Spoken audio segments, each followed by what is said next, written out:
What would I have done if it wasn't for your son? It's the lyric of a song that stuck in my head, and I wasn't quite sure why.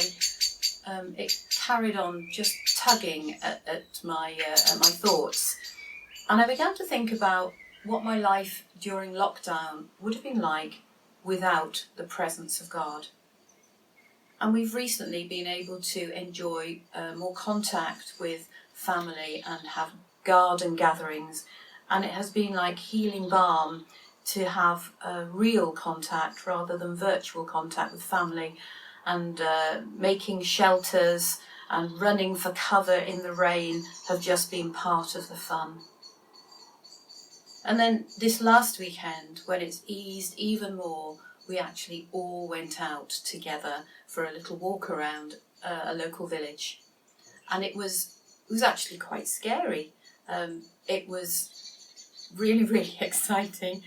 And people on the whole were very courteous, and they helped to maintain distance. And it gave me pause. It made me really stop and with gratitude think about all that God has done during this lockdown period. When things are taken away, you really appreciate them much more when you have them back again.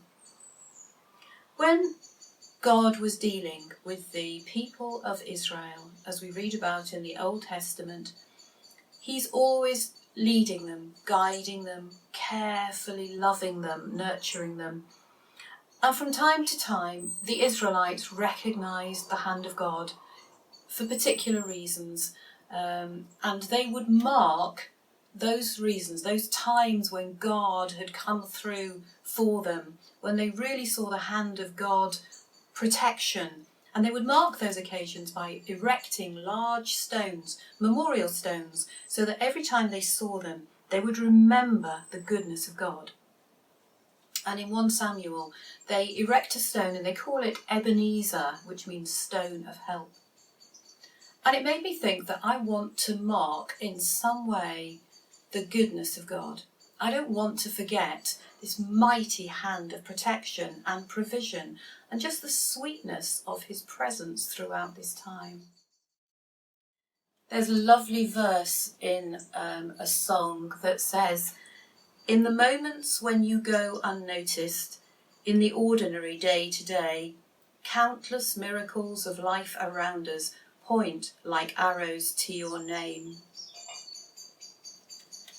And just as when our grandson comes, we have a look around and we move anything out of the way that might be dangerous, we clear away obstacles, I know that every day of my life God has been looking out for me, protecting me, going ahead of me. And in Lamentations 3, there's a beautiful verse that talks about how God's mercies are new every morning. And because I'm different to anybody else, and because God is so amazing, His mercies to me are new, not just again and again, but actually new, fresh, different every day. Every day I can expect something new and different from the hand of God. His mercies never end.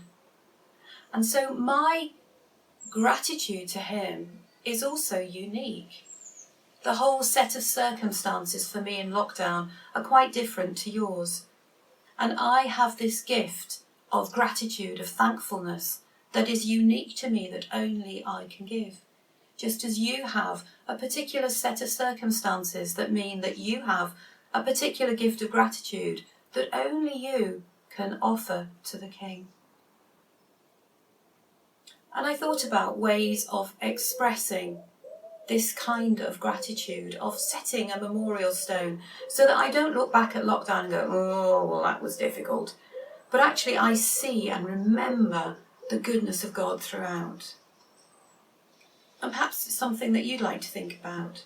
Perhaps you'd like to create a picture, or organise a celebration meal, or plant a special tree.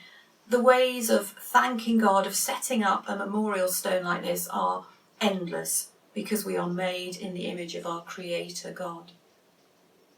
But I would challenge us to just remember what God has done for us. Before things ease so much and life returns to its frantic pace, so that we can look back and see the hand of God at work, so that we can remember his protection and his provision and his presence and the ways that he's fed us and maintained us and encouraged us.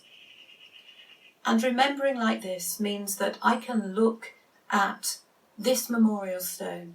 I can look at this and I can remember, and I can enter the future with more confidence, with hope, with more trust, because the memorial stone reminds me of the faithfulness and the goodness of God.